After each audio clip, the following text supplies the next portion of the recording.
श्रीविष्णुपञ्जरस्तोत्रम् परं परस्मात् प्रकृतेरनादिमेकं निविष्टं बहुधा गुहायां सर्वालयं सर्वचराचरस्थं नमामि विष्णुं जगदेकनाथम्। ॐ विष्णुपञ्जरकं दिव्यं सर्वदुष्टनिवारणम् उग्रतेजो महावीर्यं सर्वशत्रुनिकृन्तनं त्रिपुरं दहमानस्य हरस्य ब्रह्मणो हितं तदहं सम्प्रवक्ष्यामि आत्मरक्षाकरं नृणां। पादौ रक्षतु गोविन्दो जङ्घे चैव त्रिविक्रमः ऊरू मे केशवः पातु कटिं चैव जनार्दनः नाभिं चैवाच्युतः पातु गुह्यं चैव तु वामनः उदरं पद्मनाभश्च पृष्ठं चैव तु माधवः वामपार्श्वं तथा विष्णुर्दक्षिणं मधुसूदनः बाहू वै वासुदेवश्च हृदि दामोदरस्तथा कण्ठं रक्षतु वाराहः कृष्णश्च मुखमण्डलं माधवः कर्णमूले तु हृषीकेशश्च नासिके नेत्रे नारायणो रक्षे ललाटं गरुडध्वजः कपोलौ केशवो रक्षेत्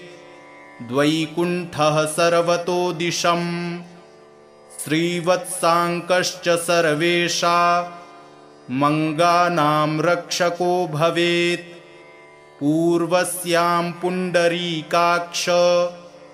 आग्नेयां श्रीधरस्तथा दक्षिणे नारसिंहश्च नैऋत्यां माधवोऽवतु पुरुषोत्तमो वारुण्यां वायव्यां च जनार्दनः गदाधरस्तु कौबेर्या मीशान्यां पातु केशवः आकाशे च गदा पातु पाताले च सुदर्शनं सन्नद्धः सर्वगात्रेषु प्रविष्टो विष्णुपञ्जरः विष्णुपञ्जरविष्टोऽहं विचरामि महीतले राजद्वारे पथे घोरे सङ्ग्रामे शत्रुसङ्कटे नदीषु चरणे चैव चोरव्याघ्रभयेषु च डाकिनी प्रेतभूतेषु भयं तस्य न जायते रक्ष रक्ष महादेव रक्ष रक्ष जनेश्वर रक्षन्तु देवताः सर्वा ब्रह्म विष्णु महेश्वराः जले रक्षतु वाराहः स्थले रक्षतु वामनः अटव्यां नारसिंहश्च सर्वतः पातु केशवः दिवा रक्षतु मां सूर्यो रात्रौ रक्षतु चन्द्रमाः पन्थानं दुर्गमं रक्षेत् सर्वमेव जनार्दनः रोगविघ्नहतश्चैव ब्रह्मः गुरुतल्पगः स्त्रीहन्ता बालघाती च सुरापो वृषलीपतिः मुच्यते सर्वपापेभ्यो यः पठेन्नात्र संशयः अपुत्रो लभते पुत्रं धनार्थी लभते धनं विद्यार्थी लभते विद्यां मोक्षार्थी लभते गतिम् आपदो हरते नित्यं विष्णुस्तोत्रार्थसम्पदा यस्त्विदं पठते स्तोत्रं विष्णुपञ्जरमुत्तमम् मुच्यते सर्वपापेभ्यो विष्णुलोकं स गच्छति। गोसहस्रफलं तस्य वाजपेयशतस्य च अश्वमेधसहस्रस्य फलं प्राप्नोति मानवः। सर्वकामं लभेदस्य पठनान्नात्र संशयः। जले विष्णुः स्थले विष्णुर्विष्णुः पर्वतमस्तके ज्वालामालाकुले विष्णुः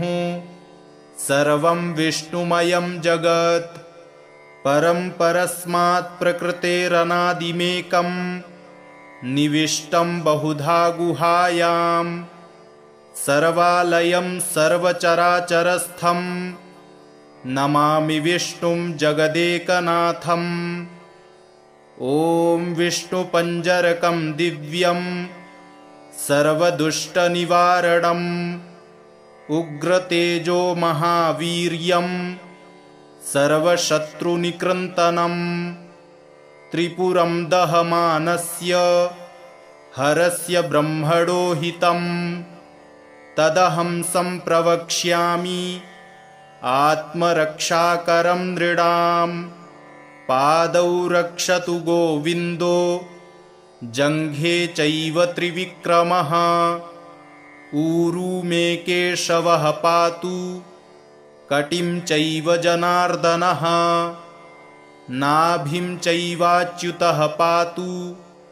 गुह्यं चैव तु वामनः उदरं पद्मनाभश्च पृष्ठं चैव तु माधवः वामपार्श्वं तथा विष्णुर्दक्षिणं मधुसूदनः बाहू वै वासुदेवश्च हृदि दामोदरस्तथा कण्ठं रक्षतु वाराहः कृष्णश्च मुखमण्डलम् माधवः कर्णमूले तु ऋषिकेशश्च नासिके नेत्रे नारायणो रक्षे ललाटं गरुडध्वजः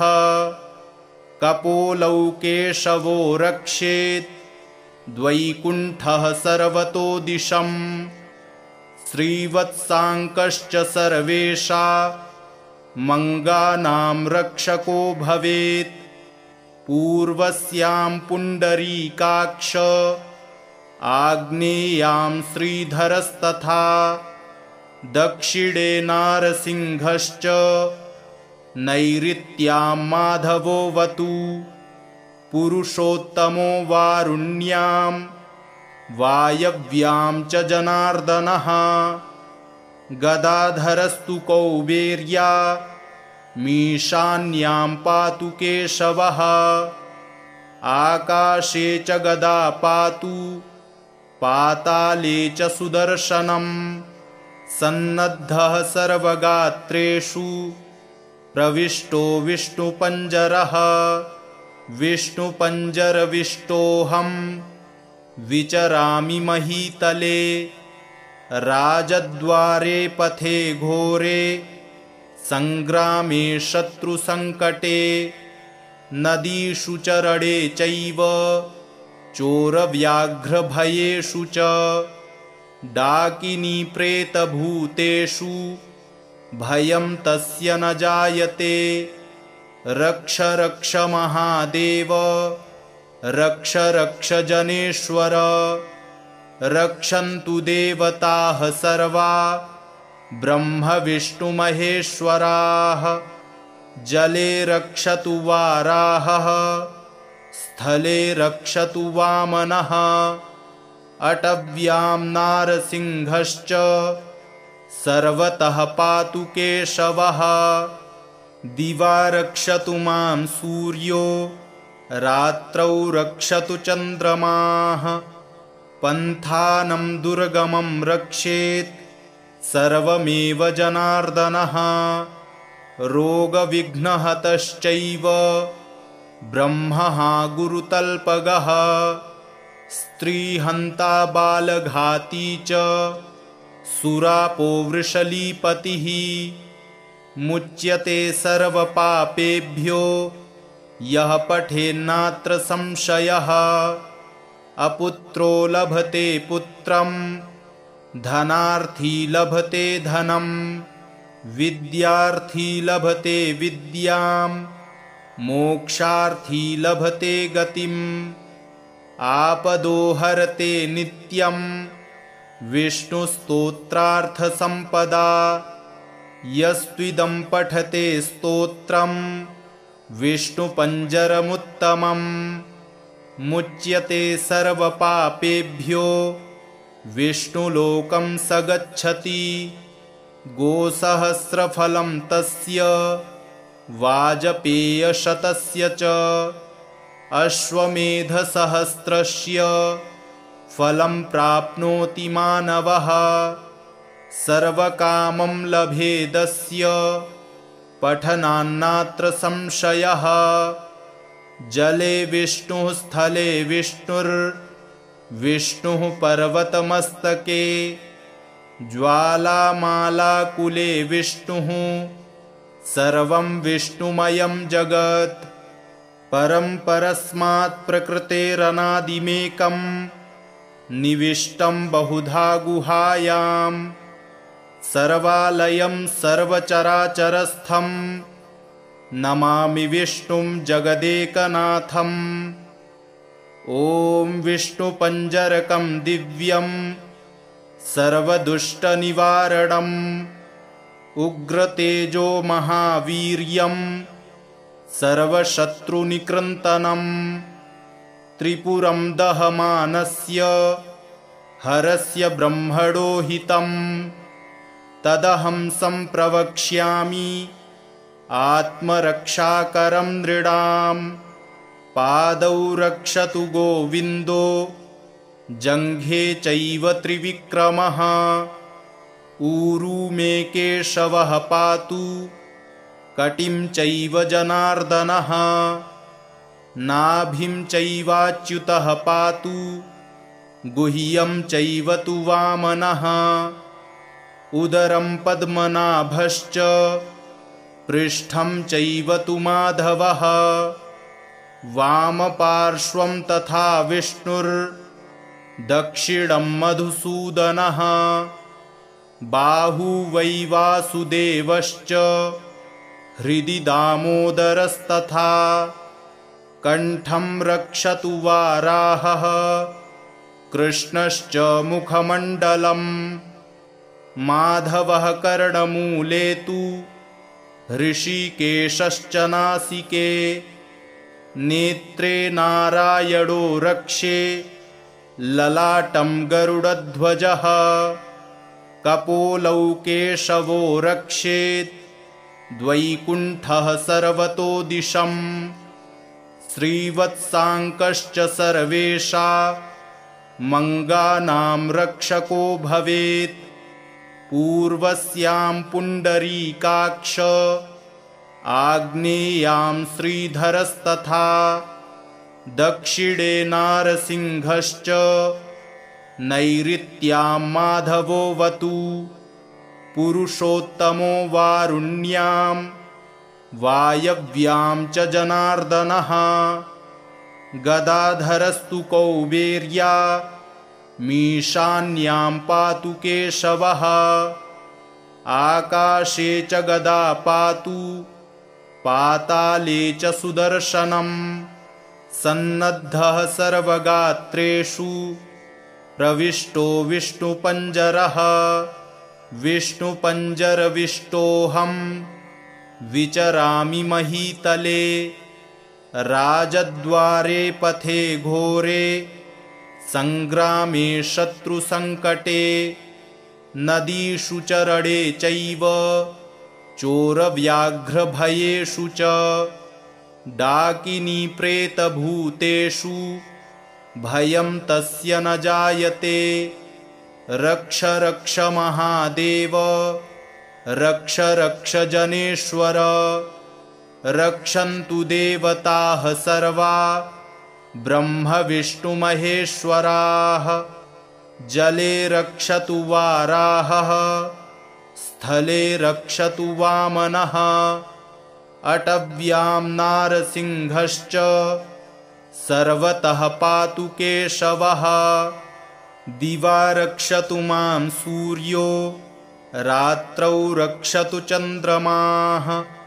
पन्थानं दुर्गमं रक्षेत् सर्वमेव जनार्दनः रोगविघ्नहतश्चैव ब्रह्मः गुरुतल्पगः स्त्रीहन्ता बालघाती च सुरापो वृषलीपतिः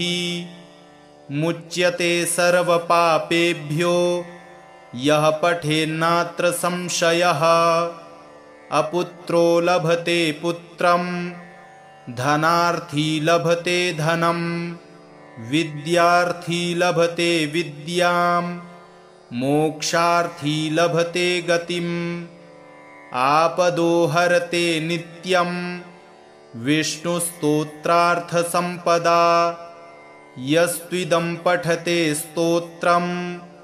विष्णुपञ्जरमुत्तमं मुच्यते सर्वपापेभ्यो विष्णुलोकं स गच्छति गोसहस्रफलं तस्य वाजपेयशतस्य च अश्वमेधसहस्रस्य फलं प्राप्नोति मानवः सर्वकामं लभेदस्य पठनान्नात्र संशयः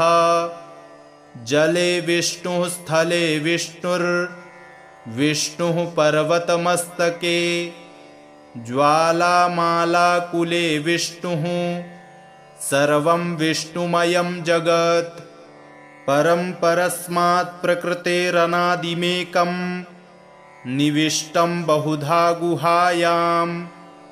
सर्वालयं सर्वचराचरस्थं नमामि विष्णुं जगदेकनाथम् ॐ विष्णुपञ्जरकं दिव्यं सर्वदुष्टनिवारणम् उग्रतेजो महावीर्यं सर्वशत्रुनिकृन्तनं त्रिपुरं दहमानस्य हरस्य ब्रह्मणो हितं तदहं सम्प्रवक्ष्यामि आत्मरक्षाकरं नृणां पादौ रक्षतु गोविन्दो जङ्घे चैव त्रिविक्रमः ऊरू मे केशवः पातु कटिं चैव जनार्दनः नाभिं चैवाच्युतः पातु गुह्यं चैव तु वामनः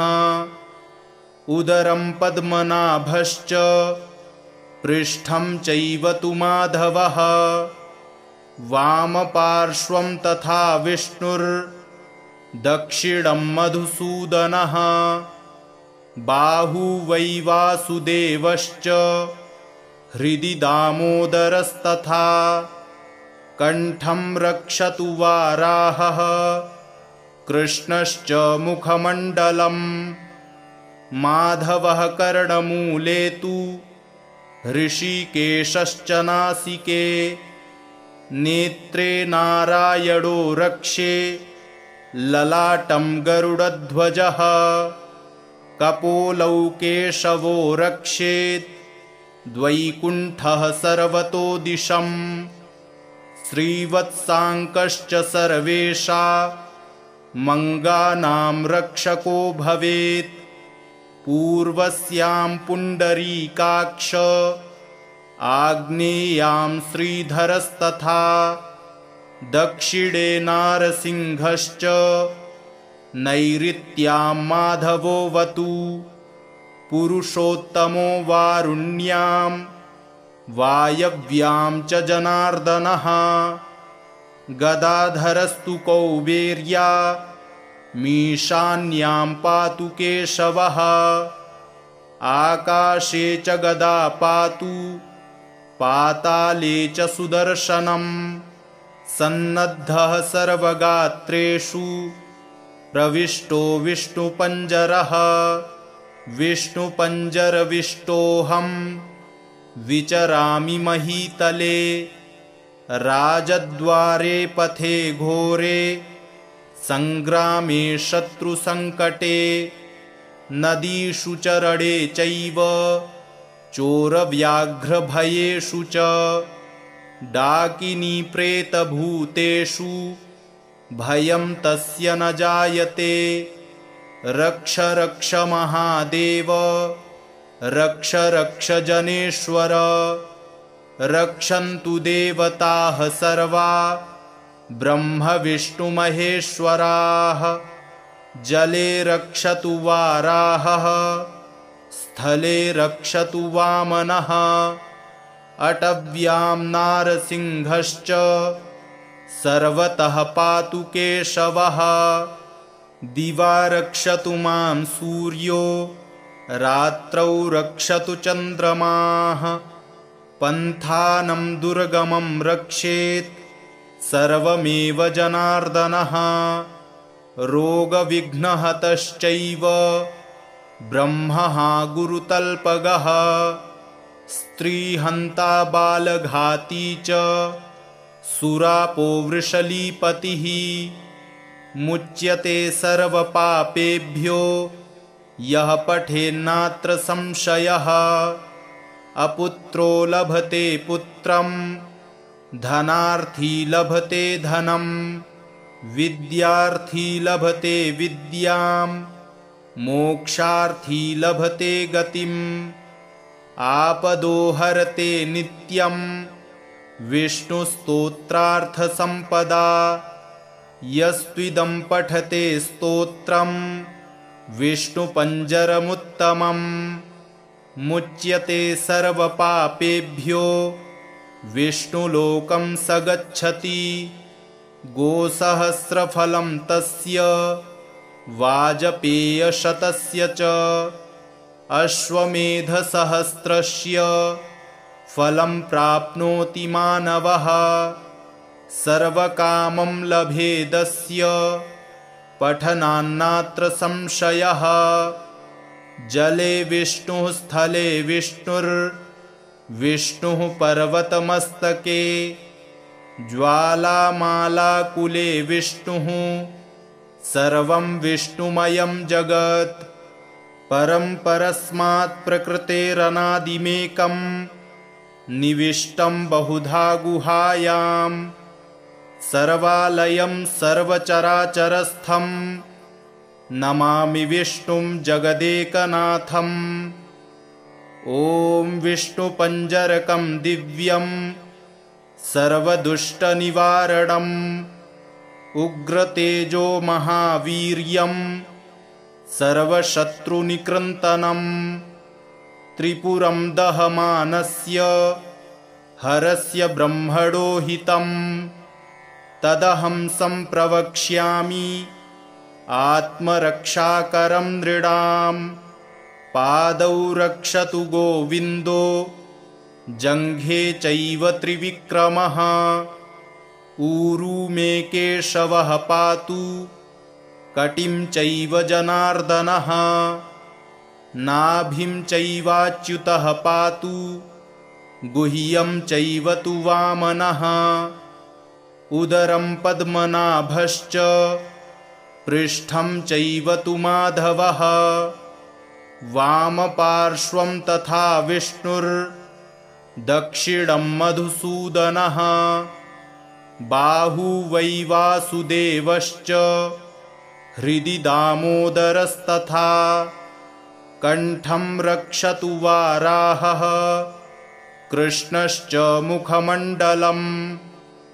माधवः कर्णमूले तु ऋषिकेशश्च नासिके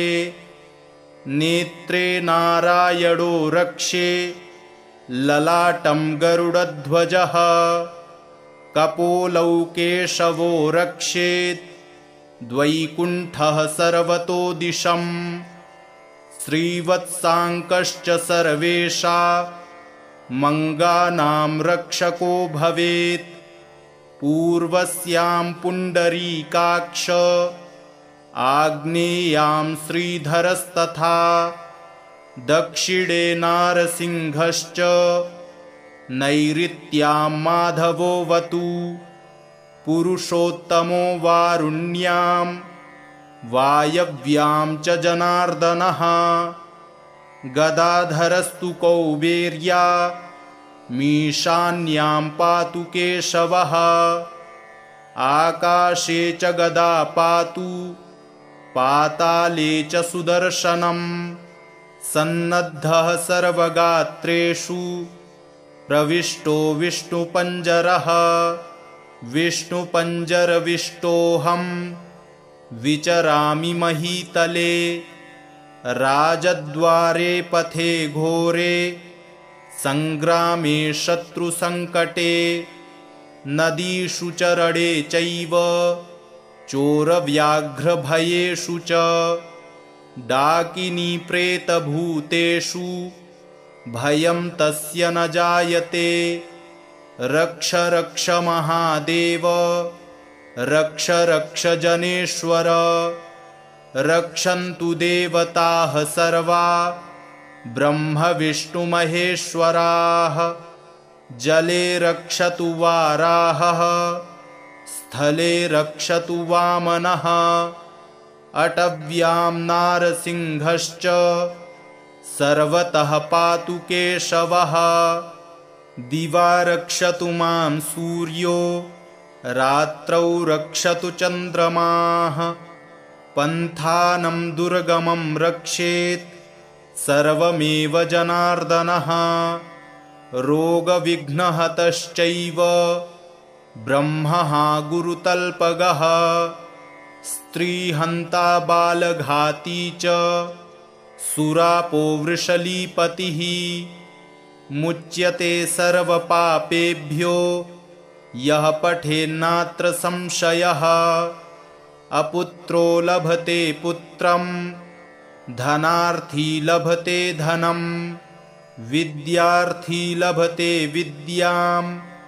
मोक्षार्थी लभते गतिम् आपदो हरते नित्यं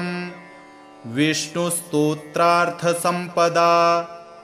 यस्त्विदं पठते स्तोत्रं विष्णुपञ्जरमुत्तमम्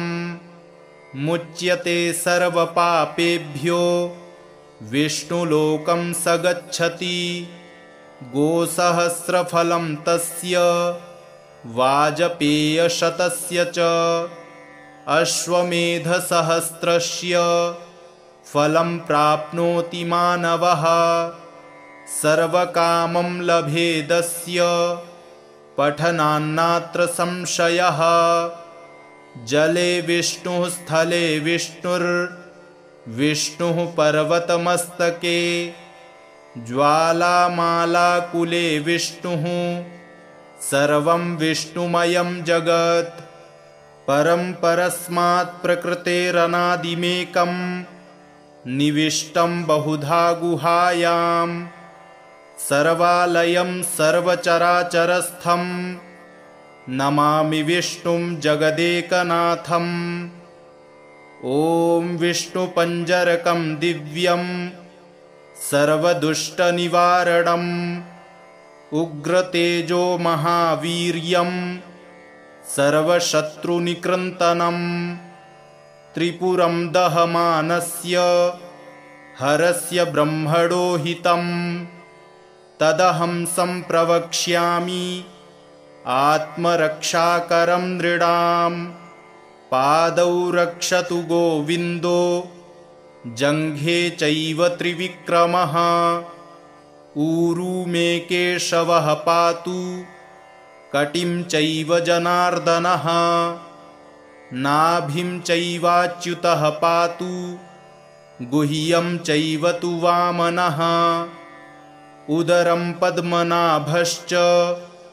पृष्ठं चैव तु माधवः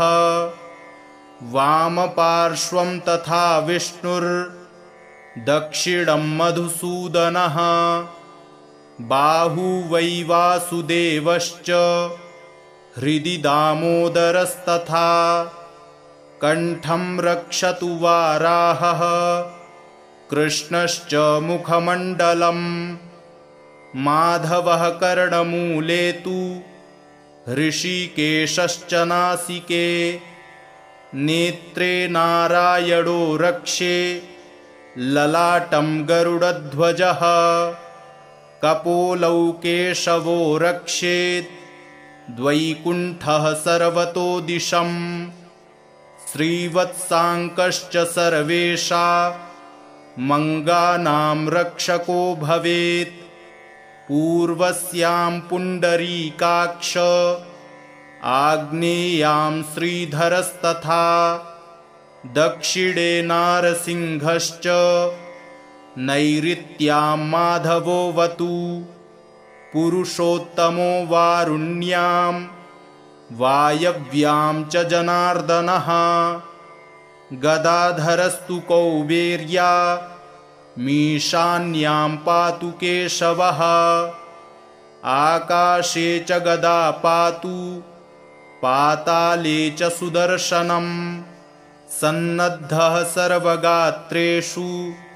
प्रविष्टो विष्णुपञ्जरः विष्णुपञ्जरविष्टोऽहं विचरामि महीतले राजद्वारे पथे घोरे सङ्ग्रामे शत्रुसङ्कटे नदीषु च रणे चैव चोरव्याघ्रभयेषु च डाकिनी प्रेतभूतेषु भयं तस्य न जायते रक्ष रक्ष महादेव रक्ष रक्ष जनेश्वर रक्षन्तु देवताः सर्वा ब्रह्म विष्णु महेश्वराः जले रक्षतु वाराहः स्थले रक्षतु वामनः अटव्यां नारसिंहश्च सर्वतः पातु केशवः दिवा रक्षतु मां सूर्यो रात्रौ रक्षतु चन्द्रमाः पन्थानं दुर्गमं रक्षेत् सर्वमेव जनार्दनः रोगविघ्नहतश्चैव ब्रह्मः गुरुतल्पगः स्त्रीहन्ता बालघाती च सुरापो वृषलीपतिः मुच्यते सर्वपापेभ्यो यः पठेन्नात्र संशयः अपुत्रो लभते पुत्रं धनार्थी लभते धनं विद्यार्थी लभते विद्यां मोक्षार्थी लभते गतिम् आपदो हरते नित्यं विष्णुस्तोत्रार्थसम्पदा यस्त्विदं पठते स्तोत्रं विष्णुपञ्जरमुत्तमं मुच्यते सर्वपापेभ्यो विष्णुलोकं स गच्छति गोसहस्रफलं तस्य वाजपेयशतस्य च अश्वमेधसहस्रस्य फलं प्राप्नोति मानवः सर्वकामं लभेदस्य पठनान्नात्र संशयः जले विष्णुः स्थले विष्णुर्विष्णुः पर्वतमस्तके ज्वालामालाकुले विष्णुः सर्वं विष्णुमयं जगत् परं परस्मात् प्रकृतेरनादिमेकं निविष्टं बहुधा गुहायां सर्वालयं सर्वचराचरस्थं नमामि विष्णुं जगदेकनाथम् ॐ विष्णुपञ्जरकं दिव्यं सर्वदुष्टनिवारणम् उग्रतेजो महावीर्यं सर्वशत्रुनिकृन्तनम् त्रिपुरं दहमानस्य हरस्य ब्रह्मणो हितं तदहं सम्प्रवक्ष्यामि आत्मरक्षाकरं नृणां पादौ रक्षतु गोविन्दो जङ्घे चैव त्रिविक्रमः ऊरू मे केशवः पातु कटिं चैव जनार्दनः नाभिं चैवाच्युतः पातु गुह्यं चैव तु वामनः उदरं पद्मनाभश्च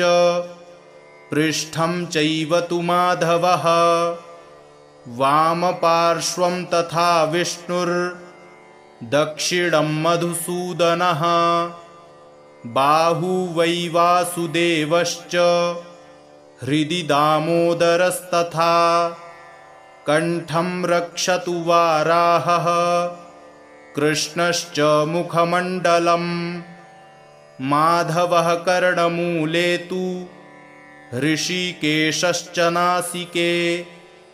नेत्रे नारायणो रक्षे ललाटं गरुडध्वजः कपोलौ केशवो रक्षेत् द्वैकुण्ठः सर्वतो दिशम् श्रीवत्साङ्कश्च सर्वेषा मङ्गानां रक्षको भवेत्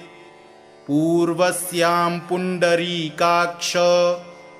आग्नेयां श्रीधरस्तथा दक्षिणे नारसिंहश्च नैऋत्यां माधवोऽवतु पुरुषोत्तमो वारुण्यां वायव्यां च जनार्दनः गदाधरस्तु कौबेर्या मीशान्यां पातु केशवः आकाशे च गदा पातु पाताले च सुदर्शनम् सन्नद्धः सर्वगात्रेषु प्रविष्टो विष्णुपञ्जरः विष्णुपञ्जरविष्टोऽहं विचरामि महीतले राजद्वारे पथे घोरे सङ्ग्रामे शत्रुसङ्कटे नदीषु चरणे चैव चोरव्याघ्रभयेषु च डाकिनी प्रेतभूतेषु भयं तस्य न जायते रक्ष रक्ष महादेव रक्ष रक्ष जनेश्वर रक्षन्तु देवताः सर्वा ब्रह्म विष्णु महेश्वराः जले रक्षतु वाराहः स्थले रक्षतु वामनः अटव्यां नारसिंहश्च सर्वतः पातु केशवः दिवा रक्षतु मां सूर्यो रात्रौ रक्षतु चन्द्रमाः पन्थानं दुर्गमं रक्षेत् सर्वमेव जनार्दनः रोगविघ्नहतश्चैव ब्रह्मः गुरुतल्पगः स्त्रीहन्ता बालघाती च सुरापो वृषलीपतिः मुच्यते सर्वपापेभ्यो यः पठेन्नात्र संशयः अपुत्रो लभते पुत्रं धनार्थी लभते धनं विद्यार्थी लभते विद्यां मोक्षार्थी लभते गतिम् आपदो हरते नित्यं विष्णुस्तोत्रार्थसम्पदा यस्त्विदं पठते स्तोत्रं विष्णुपञ्जरमुत्तमम् मुच्यते सर्वपापेभ्यो विष्णुलोकं स गच्छति गोसहस्रफलं तस्य वाजपेयशतस्य च अश्वमेधसहस्रस्य फलं प्राप्नोति मानवः सर्वकामं लभेदस्य पठनान्नात्र संशयः जले विष्णुः स्थले विष्णुर्विष्णुः पर्वतमस्तके ज्वालामालाकुले विष्णुः सर्वं विष्णुमयं जगत् परं परस्मात् प्रकृतेरनादिमेकं निविष्टं बहुधा गुहायां सर्वालयं सर्वचराचरस्थं नमामि विष्णुं जगदेकनाथम् ॐ विष्णुपञ्जरकं दिव्यं सर्वदुष्टनिवारणम् उग्रतेजो महावीर्यम् सर्वशत्रुनिकृन्तनम् त्रिपुरं दहमानस्य हरस्य ब्रह्मणो हितम् तदहं सम्प्रवक्ष्यामि आत्मरक्षाकरं नृणाम् पादौ रक्षतु गोविन्दो जङ्घे चैव त्रिविक्रमः ऊरू मे केशवः पातु कटिं चैव जनार्दनः नाभिं चैवाच्युतः पातु गुह्यं चैव तु वामनः उदरं पद्मनाभश्च पृष्ठं चैव तु माधवः वामपार्श्वं तथा विष्णुर्दक्षिणं मधुसूदनः बाहू वै वासुदेवश्च हृदि दामोदरस्तथा कण्ठं रक्षतु वाराहः कृष्णश्च मुखमण्डलम् माधवः कर्णमूले तु ऋषिकेशश्च नासिके नेत्रे नारायणो रक्षे ललाटं गरुडध्वजः कपोलौ केशवो रक्षेत् द्वैकुण्ठः सर्वतो दिशम् श्रीवत्साङ्कश्च सर्वेषा मङ्गानां रक्षको भवेत् पूर्वस्यां पुण्डरीकाक्ष आग्नेयां श्रीधरस्तथा दक्षिणे नारसिंहश्च नैऋत्यां माधवोऽवतु पुरुषोत्तमो वारुण्यां वायव्यां च जनार्दनः गदाधरस्तु कौबेर्या मीशान्यां पातु केशवः आकाशे च गदा पातु पाताले च सुदर्शनम् सन्नद्धः सर्वगात्रेषु प्रविष्टो विष्णुपञ्जरः विष्णुपञ्जरविष्टोऽहं विचरामि महीतले राजद्वारे पथे घोरे सङ्ग्रामे शत्रुसङ्कटे नदीषु चरणे चैव चोरव्याघ्रभयेषु च डाकिनी प्रेतभूतेषु भयं तस्य न जायते रक्ष रक्ष महादेव रक्ष रक्ष जनेश्वर रक्षन्तु देवताः सर्वा ब्रह्म विष्णुमहेश्वराः जले रक्षतु वाराहः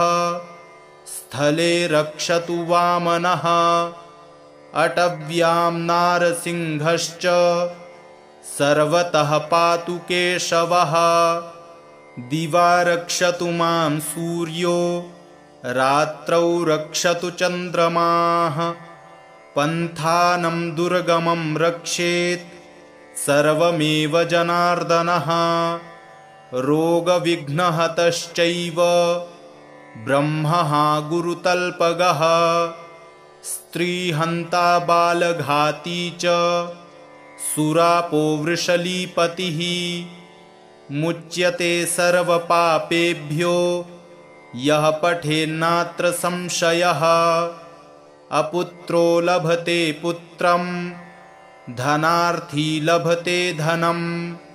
विद्यार्थी लभते विद्यां मोक्षार्थी लभते गतिम् आपदो हरते नित्यं विष्णुस्तोत्रार्थसम्पदा यस्त्विदं पठते स्तोत्रं विष्णुपञ्जरमुत्तमम् मुच्यते सर्वपापेभ्यो विष्णुलोकं स गच्छति गोसहस्रफलं तस्य वाजपेयशतस्य च अश्वमेधसहस्रस्य फलं प्राप्नोति मानवः सर्वकामं लभेदस्य पठनान्नात्र संशयः।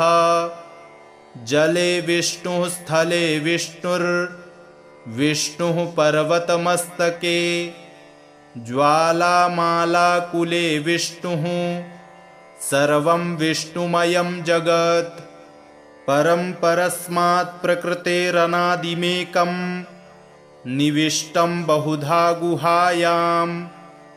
सर्वालयं सर्वचराचरस्थं नमामि विष्णुं जगदेकनाथम्।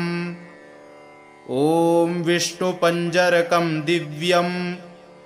सर्वदुष्टनिवारणम् उग्रतेजो महावीर्यं सर्वशत्रुनिकृन्तनं त्रिपुरं दहमानस्य हरस्य ब्रह्मणो हितं तदहं सम्प्रवक्ष्यामि आत्मरक्षाकरं नृणाम्। पादौ रक्षतु गोविन्दो जङ्घे चैव त्रिविक्रमः ऊरू मे केशवः पातु कटिं चैव जनार्दनः नाभिं चैवाच्युतः पातु गुह्यं चैव तु वामनः उदरं पद्मनाभश्च पृष्ठं चैव तु माधवः वामपार्श्वं तथा विष्णुर्दक्षिणं मधुसूदनः बाहू वै वासुदेवश्च हृदि दामोदरस्तथा कण्ठं रक्षतु वाराहः कृष्णश्च मुखमण्डलम् माधवः कर्णमूले तु ऋषिकेशश्च नासिके नेत्रे नारायणो रक्षे ललाटं गरुडध्वजः कपोलौ केशवो रक्षेत् द्वैकुण्ठः सर्वतो दिशम् श्रीवत्साङ्कश्च सर्वेषा मङ्गानां रक्षको भवेत् पूर्वस्यां पुण्डरीकाक्ष आग्नेयां श्रीधरस्तथा दक्षिणे नारसिंहश्च नैऋत्यां माधवोऽवतु पुरुषोत्तमो वारुण्यां वायव्यां च जनार्दनः गदाधरस्तु कौबेर्या मीशान्यां पातु केशवः आकाशे च गदा पातु पाताले च सुदर्शनम् सन्नद्धः सर्वगात्रेषु प्रविष्टो विष्णुपञ्जरः विष्णुपञ्जरविष्टोऽहं विचरामि महीतले राजद्वारे पथे घोरे सङ्ग्रामे शत्रुसङ्कटे नदीषु चरणे चैव चोरव्याघ्रभयेषु च डाकिनी प्रेतभूतेषु भयं तस्य न जायते रक्ष रक्ष महादेव रक्ष रक्ष जनेश्वर रक्षन्तु देवताः सर्वा ब्रह्म विष्णु महेश्वराः जले रक्षतु वाराहः स्थले रक्षतु वामनः अटव्यां नारसिंहश्च सर्वतः पातु केशवः दिवा रक्षतु मां सूर्यो रात्रौ रक्षतु चन्द्रमाः पन्थानं दुर्गमं रक्षेत् सर्वमेव जनार्दनः रोगविघ्नहतश्चैव ब्रह्मः गुरुतल्पगः स्त्रीहन्ता बालघाती च सुरापो वृषलीपतिः मुच्यते सर्वपापेभ्यो यः पठेन्नात्र संशयः अपुत्रो लभते पुत्रं धनार्थी लभते धनं विद्यार्थी लभते विद्यां मोक्षार्थी लभते गतिम् आपदोहरते नित्यं विष्णुस्तोत्रार्थसम्पदा यस्त्विदं पठते स्तोत्रं विष्णुपञ्जरमुत्तमं मुच्यते सर्वपापेभ्यो विष्णुलोकं स गच्छति गोसहस्रफलं तस्य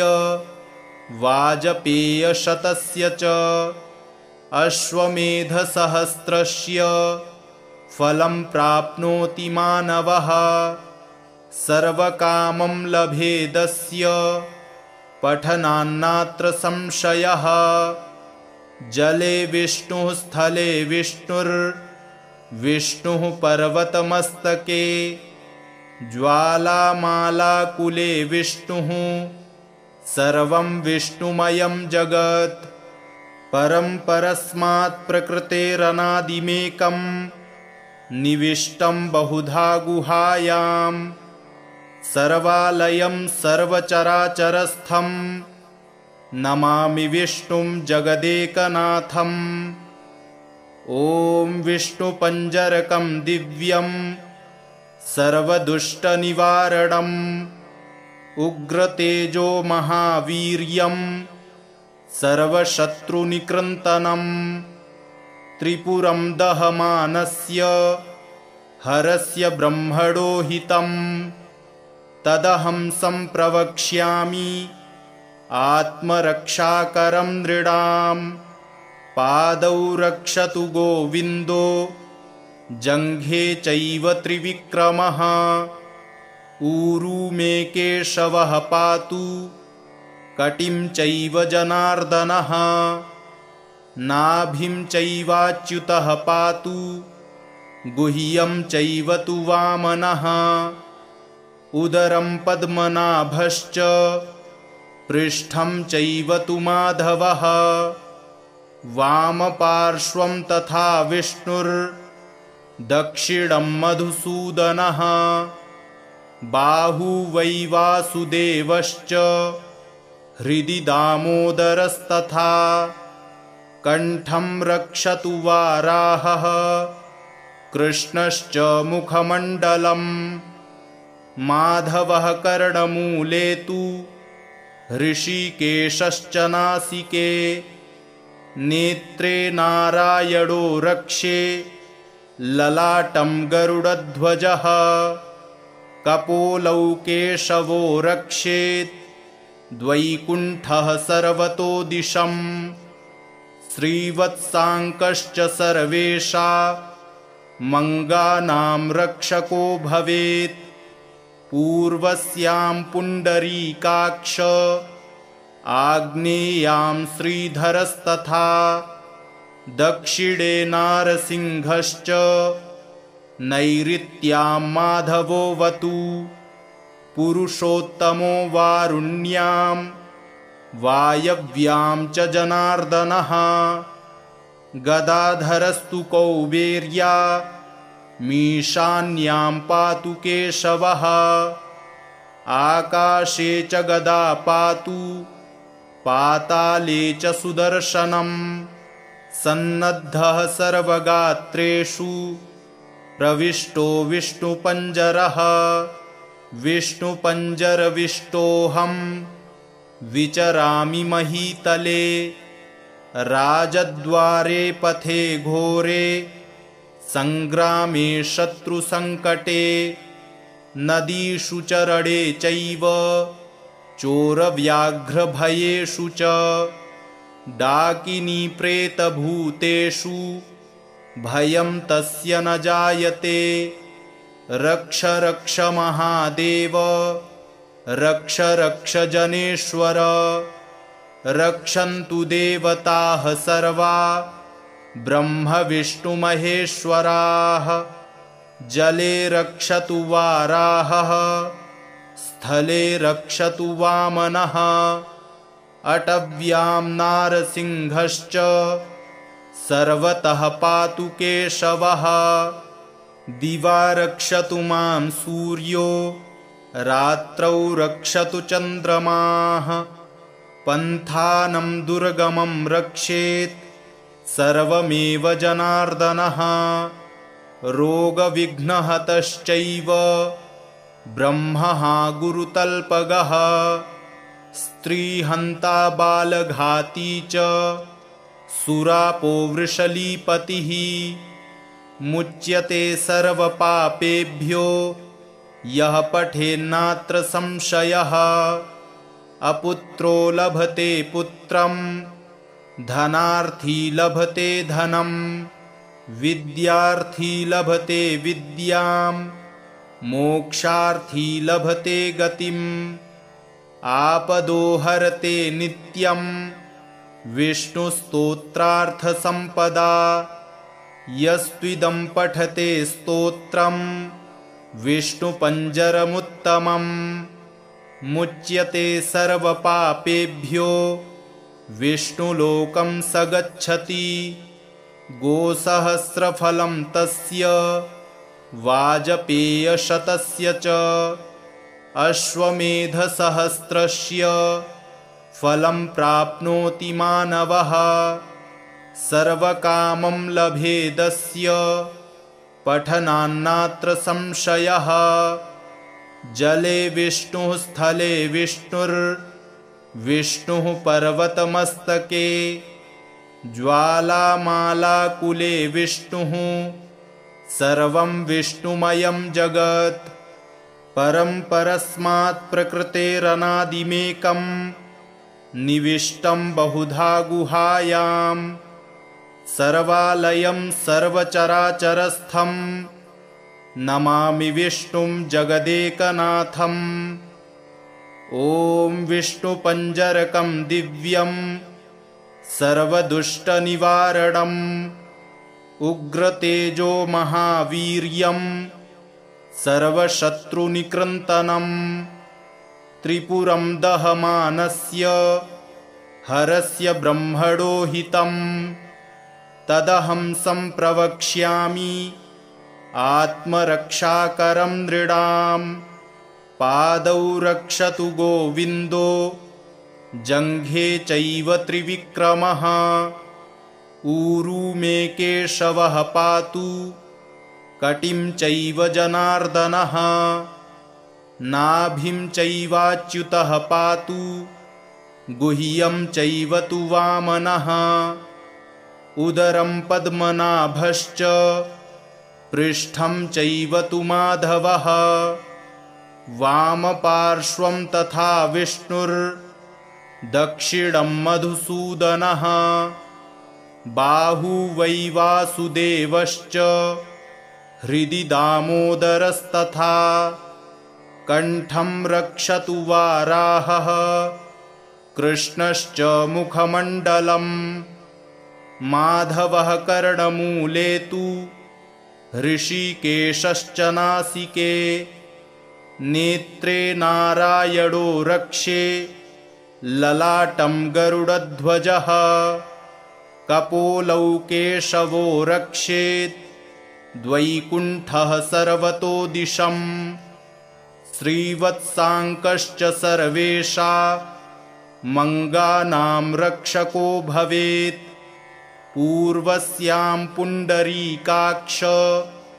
आग्नेयां श्रीधरस्तथा दक्षिणे नारसिंहश्च नैऋत्यां माधवोऽवतु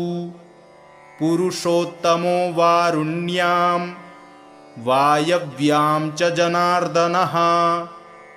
गदाधरस्तु कौबेर्या मीशान्यां पातु केशवः आकाशे च गदा पातु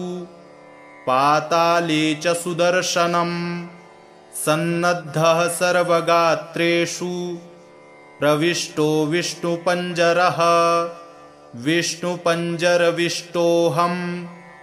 विचरामि महीतले राजद्वारे पथे घोरे सङ्ग्रामे शत्रुसङ्कटे नदीषु च रणे चैव चोरव्याघ्रभयेषु च डाकिनीप्रेतभूतेषु भयं तस्य न जायते रक्ष रक्ष महादेव रक्ष रक्ष जनेश्वर रक्षन्तु देवताः सर्वा ब्रह्म विष्णु महेश्वराः।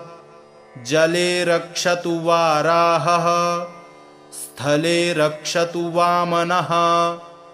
अटव्यां नारसिंहश्च सर्वतः पातु केशवः। दिवा रक्षतु मां सूर्यो रात्रौ रक्षतु चन्द्रमाः। पन्थानं दुर्गमं रक्षेत् सर्वमेव जनार्दनः। रोगविघ्नहतश्चैव ब्रह्मः गुरुतल्पगः। स्त्रीहन्ता बालघाती च सुरापो वृषलीपतिः। मुच्यते सर्वपापेभ्यो यः पठेन्नात्र संशयः। अपुत्रो लभते पुत्रं धनार्थी लभते धनं। विद्यार्थी लभते विद्यां मोक्षार्थी लभते गतिम्। आपदो हरते नित्यं विष्णुस्तोत्रार्थसम्पदा। यस्त्विदं पठते स्तोत्रं विष्णुपञ्जरमुत्तमम्। मुच्यते सर्वपापेभ्यो विष्णुलोकं स गच्छति। गोसहस्रफलं तस्य वाजपेयशतस्य च अश्वमेधसहस्रस्य फलं प्राप्नोति मानवः। सर्वकामं लभेदस्य पठनान्नात्र संशयः। जले विष्णुः स्थले विष्णुर्विष्णुः पर्वतमस्तके। ज्वालामालाकुले विष्णुः सर्वं विष्णुमयं जगत्। इति श्रीब्रह्माण्डपुराणे इन्द्रनारदसंवादे श्रीविष्णुपञ्जरस्तोत्रं सम्पूर्णम्।